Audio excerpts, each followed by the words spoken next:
Today's youth need teachers, volunteers, and most of all, well, they need you. I'm Doug Edwards, and I'm going to be talking with real youth mentors and students to give you the knowledge you need to be the best youth worker possible. This is Youth Worker on Fire.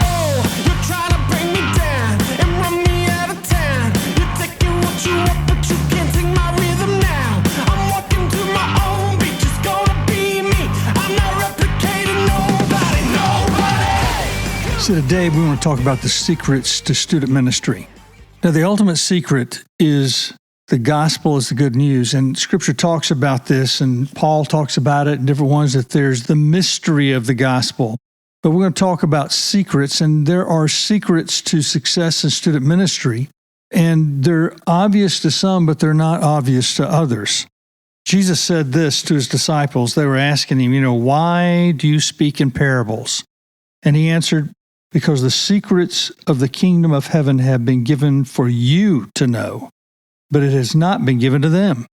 Who are them? Them is the people who reject Jesus. In that case, it was the Pharisees, Sadducees, and they were at battle with him all the time, trying to undermine him and discredit him. So why would you give these people the truth when all they want to do is try to use it against you? That's happened to a friend of mine when he tried to apologize for something that he did. These people that he thought were his friends took him to a court of law because he apologized. They said, we got him. Now, he had not done anything really wrong. It was just that they wanted to take something that he had. And they did. But God turned it around for good. But the secret of student ministry, there's secrets. And God is all about secret. He's the secret keeper. He's the one that we have to go to find out what the key to people's lives is. Remember, He knows the hearts of men and women. He knows the hearts of your students, the parents of your students, your spouse if you're married. He knows your heart. He knows all things. He knows the secrets to success. He knows the secrets to finding the things that are lost. And so the number one thing I would say is, if you're going to be successful in student ministry, the first secret is this. Are you called by God for that particular thing? Is that the ministry that He wants you in? Is this what you're called to? You must know that He is clearing your path, and it's His responsibility. If He's called you, it's His responsibility to clear your path. That's why I quote to myself all the time Matthew 11:28 through 30. Which says, His yoke is easy, His burden is light. And when we go to Him, we find refreshing for our souls. So if you're called, that means He's responsible. And because what you want is His yoke and His burden, because the things that we put on ourselves become very cumbersome. I'd read the Scripture probably 1,000 times, and it never clicked. Until one time in this past year or maybe 2 years, and I realized I've made life hard. I've made ministry hard. And the secret to ministry is letting God be in control, following His lead and not asking Him to bless your lead. Let Him lead you instead of you leading and going, follow me, Jesus. So Matthew 11:28 through 30 is going to give you a huge release if you follow it and say, okay, God, today I want your yoke. I want your burden, which is light, because anything else that I try to produce without you is going to be hard and difficult, and it's going to be like hitting my head against the wall. The second thing is the place. The secret of knowing what to do in any ministry, in this case, student ministry, is that you need a place. Are you in the right place? The Jews called God the place. That was one of their names for Him because of the burning bush. When He met Moses, He met him at a burning bush, which was not burning up, but it was the flame of God. And here's the thing that He was trying to say. The reason they called Him the place is because it did not matter where the place was. He's already there. He can find you on the backside of a desert when you feel like you are just lost from everyone and everybody. He can find you just like He did Jonah Jonah said, throw me over. This storm is about God. He's mad at me. He's trying to get me to do something I don't want to do. Just throw me overboard. And they did. And he was swallowed up by a great fish. Doesn't say as a whale. He was in the belly of that fish for quite a while. And it said even while he was there that God was with him. He saw him. God saw him and knew what was going to happen. When he was ready to do what God wanted him to do, he had the fish spit him up on shore. And they laughed and said, wouldn't you be a little bit concerned about a guy who looked like he was bleach white, after being in the belly of a whale for a period of days, and then he's telling you to repent? If you need to be in Egypt, but you go to Italy, life will be hard because now you have taken his responsibility to protect you on yourself, and life and ministry is hard enough. But that's what we do. It's what I did many, many times. Okay, God, you're telling me this way? Okay. And I'd run ahead of God. Life was difficult when I did that. When I was at peace and would say, God, where are you today? What do you want today? Another secret is 3 months of prayer and asking for God's favor and direction. Many, many people have done this. I was fortunate that the church that I was at for 29 years, one of their package deals was you will take a 3-month sabbatical every 5 years. 3 months every 5 years is probably too late, even though it worked for me. Most of the guys who did that after the first 5 years resigned their position here at our church because they were already too tired, too overwhelmed. They didn't understand the significance of that sabbatical. But Francis Chan spent 3 months. He said, God has called me away. And he spent 3 months, 2 different times, and God gave him big revelations. One about his church, and they built a church without a roof on it, the sanctuary without a roof, because God said, how can you collect all this money and build all these things when you have brothers and sisters around the world who are without roofs on their heads, without food and the things that they need? He took that back to the church and said, this is what God revealed to me. The other smaller buildings that we use will have roofs, but our main sanctuary will not have a roof on it. We're going to save that money to send around the world for the sake of the poor and the gospel. And some people left his church because they said, before you were exciting, we loved that, but now you're crazy and we're out of here. The next time he spent 3 months alone with God, and God showed him where he needed to go next and what he needed to do next. And now he's got a great ministry in San Francisco with his entire family, his children and his wife. Different things happen with Francis Chan. You can look him up and read his materials. But 3 months of praying before you enter a ministry. I suggest that when you go to your next ministry, number 1, do this before you decide where you're going to go. Number 2, if you're called to a place, ask them for 3 months up front for you to make sure that you've got your direction together, your family is fresh. People don't understand that 3 months is a refreshing. The first 6 weeks, I've experienced this many, many times because I took several sabbaticals, 4 sabbaticals, in fact. And the first 6 weeks, you become even. You become the person you used to be. 6 more weeks, by the end of that 3 months, that's the next 6 weeks, reboots you. You become a brand new person, the person that God's wanting you to be. You hear things differently. You take stress differently. The next secret is 3 places of prayer. I believe you need to have 3 places of prayer. And Mark Batterson, in his book on the 40-Day Prayer Challenge, says you need to go to those places sometimes where you've met God, where God has been in your life, where he just showed up. Those are significant places.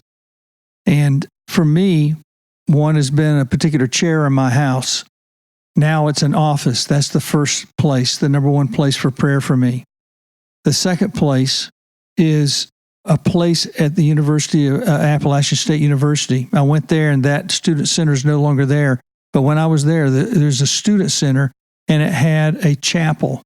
Seldom where it was anybody in there, and it wasn't that big of a chapel. They obviously didn't put too much emphasis on it. But I told God before lunch each day I was going to go there, and I was going to meet him no matter what it meant. And because I committed that to God, and because I did that, he showed up. People would show up that I needed to see. They would come see me there, or I would leave my place of prayer to go to class or to go to wherever I was going next. and people that I needed to find would be right outside the building, or I'd run into them. But sometimes they would even show up at the chapel going, I felt like I need to come over here and see you. I know this is where you usually are. And so, and I believe, find another place. Where is that place that you came to know Christ? Where is that place where you find peace or where you find God? The last place that I would go to when I was under extreme stress, my last 5 years at a ministry, the only place I could find peace with God was any time I got to any one of the buildings at the church and there was a closet without windows, I would go in there and keep the lights off and cry out to God silently because I didn't want anybody to know I was in there.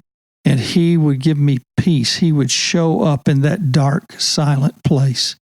I'm ADD anyway, and so that helped me to focus because I could see nothing. And all I could do was feel the presence of God and call out to His presence and say, help me. I'm here for you. I worship you. And that's what I would do, to worship in the darkness. You will not always be there for number one, but you might find that second and third place so that you're never going, oh, if I can't go there, I'm not going to go anywhere. God is with you everywhere. Hudson Taylor, a missionary, if I've quoted it right, you can go look it up. Maybe it's wrong, but I saw this somewhere where he was asked, so where do you do your quiet time? Because we're always about, you've got to have so many minutes or an hour or whatever. And Martin Luther, the originator of the Protestant movement, said, I have so much to do today, I've got to spend 3 hours in prayer before I start.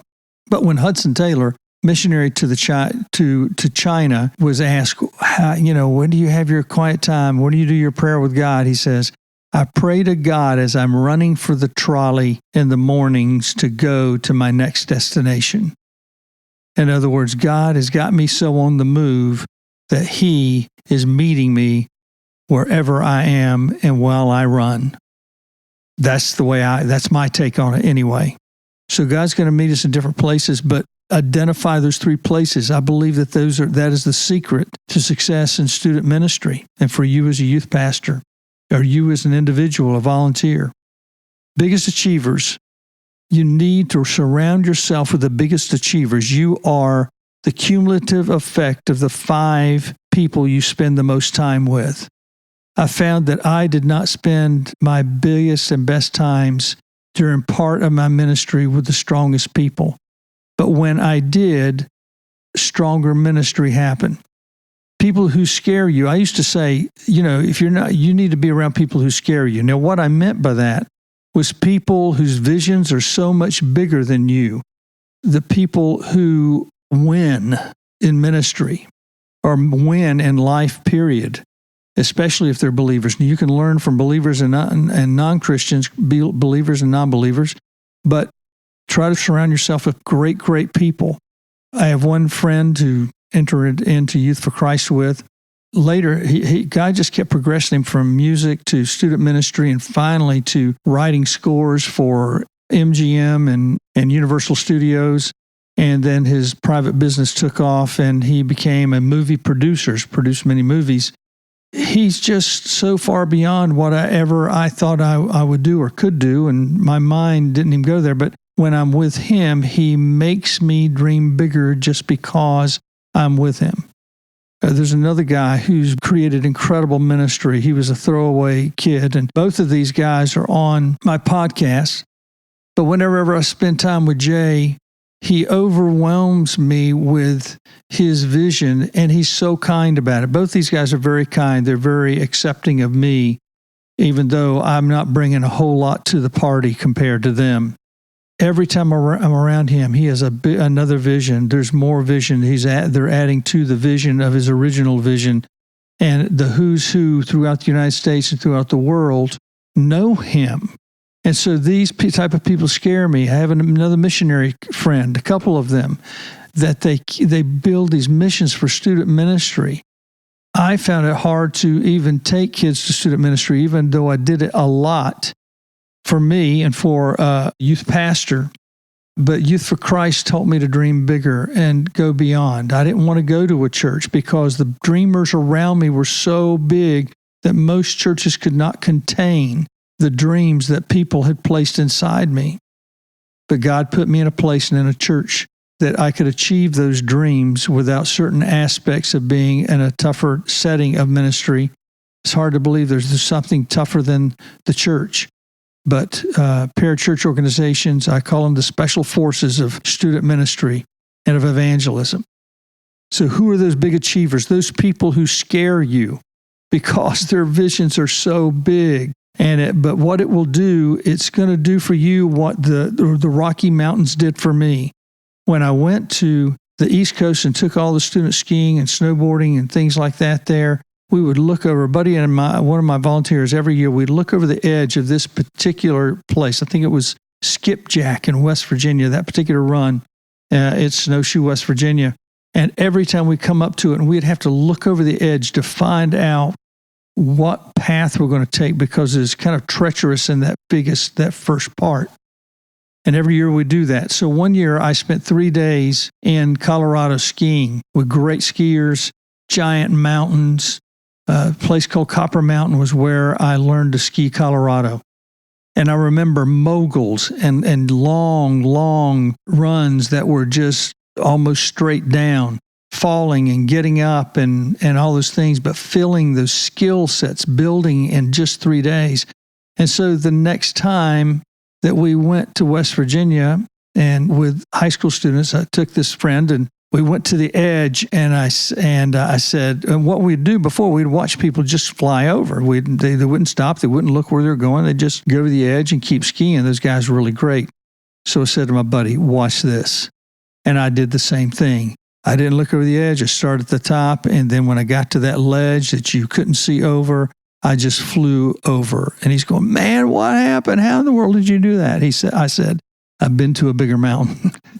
You know, when you go to a bigger mountain, you have bigger skills. You do bigger things that are because God's not as scary.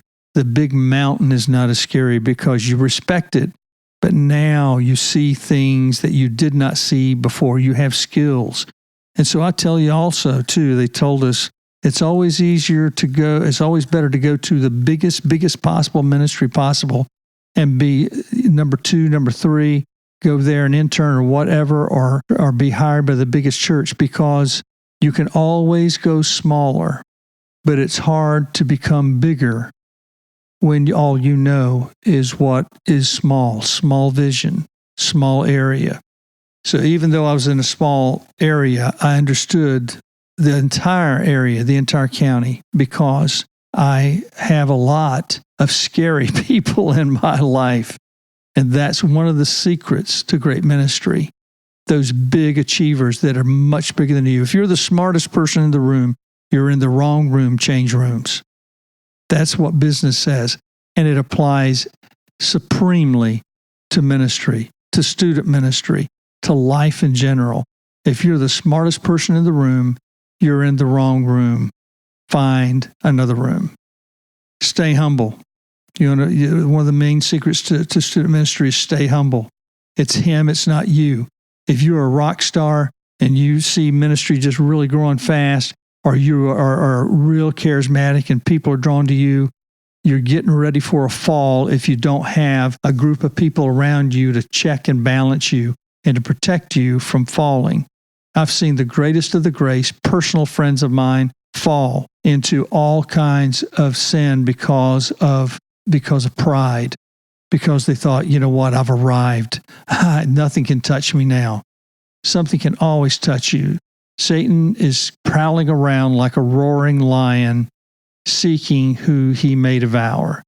But God is there to protect you. He said, I'll never leave you. I'll never forsake you. In Hebrews 13:5, he is always there with you, but you have to nuzzle under him. You have to let him protect you. You have to let his yoke and his burden be yours. And you have to say, God, show off for me. Don't show up for me for what I'm doing. Show off for me and show me where to go. Show me how to follow you, because when we follow God, he's our protector. David knew it. He knew it was not him when he faced Goliath. He knew it when it was not him when he faced the Philistines and so many other wars and people. He knew that even when he was in sin, that if he was going to be saved, it was going to be the salvation of the Lord. So be humble. Biggest secret is be humble. Give him the credit always. Never take the credit for yourself. And more, ask for more. Ephesians 3:20 says, ask for more. He is able to do exceedingly and abundantly more than you can think or ask. Always ask for more because he is the more. What we can achieve our own, we become prideful with. Oh, I did that. God, boy, you're really lucky to have me.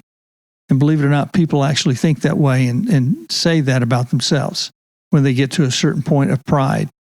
George Mueller knew how to ask. He was a drunken salesperson back in the United Kingdom in England. I believe it was England, is that or Scotland? That's why I say United Kingdom. But he had an intervention from God. He became a believer, and he became one of the greatest believers of all time. He pastored a church for 66 years, but he also created many, many orphanages and he said that I believe there was over 10,000 orphans that went through his facilities to become great people because he submitted himself to God. They said he never asked for anything, but anytime he had a need, he would go to prayer and go, God, meet my needs. Here's the needs. Today, we don't have any food for breakfast today. I need you to bring food for breakfast. And he said it was not uncommon for a milk truck to break down and say, listen, I got a lot of milk and cheese here, and it's going to go bad. How, do you need any of this for your orphanage? And just at the right time, that would come, and he would feed his children. And another time, a bread truck would break down, and he said, listen, I've got a lot of extra bread here. How much do you need for, would you like to have it? Yes, we'd love to have it.